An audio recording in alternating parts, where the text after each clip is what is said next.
Vil du gerne være slankere, kvikkere i hovedet og sundere i det hele taget, så er vejen frem det her. Det indeholder nemlig masser af protein. Hør, hvad det kan gøre af gode ting for dig. I vores tema, Jagten på skønhed, der har vi i dag besøg af 2 kvinder, der har fået lavet nye bryster. Hør, hvorfor de gjorde det, og om de fik det ud af det, de havde håbet.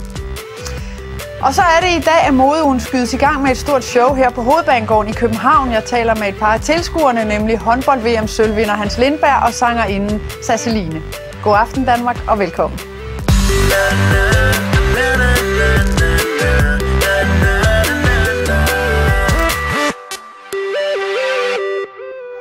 Masser af kød og fisk er vejen til en hurtigere hjerne. En ny dansk undersøgelse konkluderer nemlig, at protein, som findes især i kød, sætter ekstra gang i hjernecellerne. Og velkommen til dig, Lene Holm Jacobsen. Det er dig, der står bag den der meget opløftende undersøgelse. Der er altså noget at gøre. Og velkommen til dig, ernæringsprofessor Arne Astrup.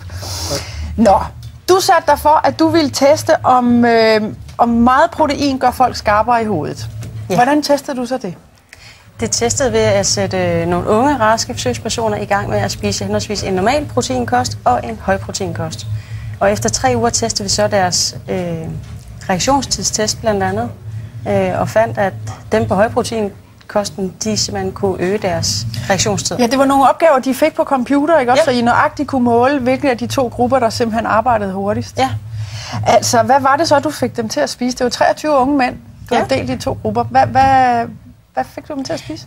Jamen, begge grupper fik jo kød, men højproteingruppen, de fik så ekstra meget, især svinekød, oksekød, fjerkræ, de fik også en smule mælk og lidt ost. Altså, de fik, alt i alt så spiste de næsten 1 kilo om dagen. Det var primært kød, så fik de en lille smule ost og mælk også, ikke? Hvad er det, hvis nu jeg begynder at spise simpelthen det, der ligger her amok fra morgen til aften, hvad er det så, jeg kan gøre mig håb om, at min hjerne bliver bedre til? Man kan gøre sig håb om blandt andet, at man bliver hurtigere. Du bliver skarpere. Ja. Du får ikke flere brikker at flytte med, men du bliver bedre til at flytte rundt, hurtigere til at flytte rundt på dem, du har. Ja. Så det er simpelthen alt fra lige at forstå en mail og få læst den lidt hurtigere og løse matematikopgaverne, og på alle måder får man lige sat hjernen i et 6. gear.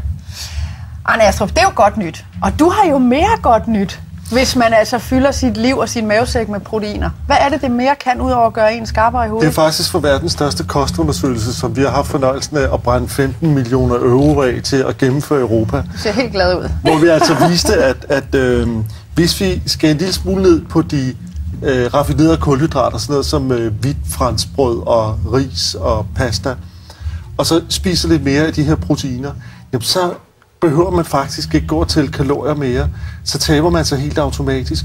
Fordi hvad? Fordi proteinerne her, de virker på hjernen, så man bliver mere mæt i modsætning til de her kulhydrater. Så vi kunne vise, at ved at spise lidt flere af de her proteiner, og så de kulhydrater, som man skulle spise lidt færre af, men så samtidig vælge fuldkornsversionerne af dem. Altså den brune pasta og den brune ris. Ja, det er med groft rugbrød og præcis med vælge pasta og ris, altså i de her mere upolerede versioner, ikke? Hvis vi lige kigger på, så kan du lige præsentere, der er nemlig en god nyhed mere, som handler om generel sundhed, også hvis man propper sig med det her. Men prøv lige at forklare, hvad det er for nogle ting, du har taget med, og som altså det, man skal putte i sin indkøbskurv, hvis man... Det vi har her, det er alle proteinkilderne. Og det, som Lene jo har vist, det er, at det primært helst skal være de animalske kilder. Men altså, der er jo også meget at vælge mellem, fordi der er altså skaldyr, der er fisk, der er fjerkræ, og der er selvfølgelig alle de forskellige kødtyper her med vildt og sådan noget. Men så er der også de magre mejeriprodukter. I de her har vi sådan omkring 20 gram protein per 100 gram af fødevaren.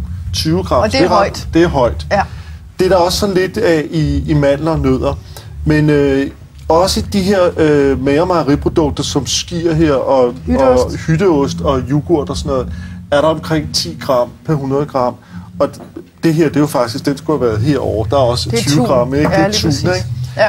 Så er der de vegetabilske, som jo også kan være rigtig gode med proteiner. Der er det særligt nødder og mandler, men når vi kommer til de andre her, og de bliver blødt op i vand, så er der ikke så forfærdeligt meget i. Og så er der det, at de byggesten, der er, den type proteiner, der er her, er ikke helt de samme, som vores krop gerne vil have til at bygge muskler op og så videre. Der er det bedre i den gade her. Så kød, som du jo... Altså, jeg skal lige høre, hvad sagde alle de der unge mænd til, at de blev stopfodret med kød fra morgen til aften? De synes, det var pragtfuldt. De synes, det var skønt. Gerne, efter studiebeslut, ville de gerne have en uge med øl og og slikker og lige slappe lidt af fra det, ja. Lige præcis. Og så vil de gerne tilbage til, men de fik jo også serveret mad. Ja, og måske havde det noget med det at gøre. Arne, nu sagde jeg lige før, at der var en god ting mere. Altså udover at man kan blive slankere, hvis man indtager primært det her, så kan man også generelt blive sundere. Hvordan det? Jamen altså, det er fordi, at det har også nogle virkning på ens risiko for at få for eksempel type 2-diabetes og hjertekarsygdom. At det bliver nedsat, og det er ikke bare fordi vægten er bedre, det er altså også fordi, at det sænker blodtrykket, og der sker nogle andre ting. Og vi ved ikke helt præcis, hvad der er hvad. Men det, man så skal huske på, er jo, at der er nogle undersøgelser, der tyder på, at hvis man for eksempel tager sådan og laver nogle bøffer, og så branker dem godt på stegepanden, så er det altså ikke godt for ens tyktarm.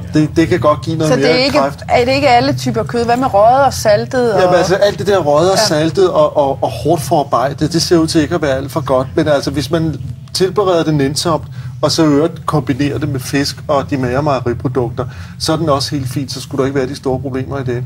Og der vil sige, altså for kvindernes vedkommende, der ikke gider at spise alle de der bøffer, jamen altså, I kan jo godt lide yoghurt og fisk og fjerkræ. Ja, så der er noget for alle. Men de vil også gerne være skarpere. Så mener du, så skal vi have nogle bøffer? Det er i hvert fald det, vi har bevist. Det er det, der er vist, og der må man sige, vi mangler at lave meget forskning i virkeligheden for at finde ud af præcis, hvad der foregår, så Lene skal hjem og lave noget mere. Ja, jeg ved, du vil også rigtig gerne forske i det protein, der jo findes i bælgfrugter og linser og sådan noget, som Arne har talt om. Så man kan bare sende en masse forskningspenge til dig, så kan det være, du kan komme ud med det samme resultat, som du har bevist med kød, at der er. Man kan godt rykke rundt med nogle brikker, jo mere man spiser det der. Du har ikke sivenummeret med til skærmen. Tusind tak, fordi I kom. Tak.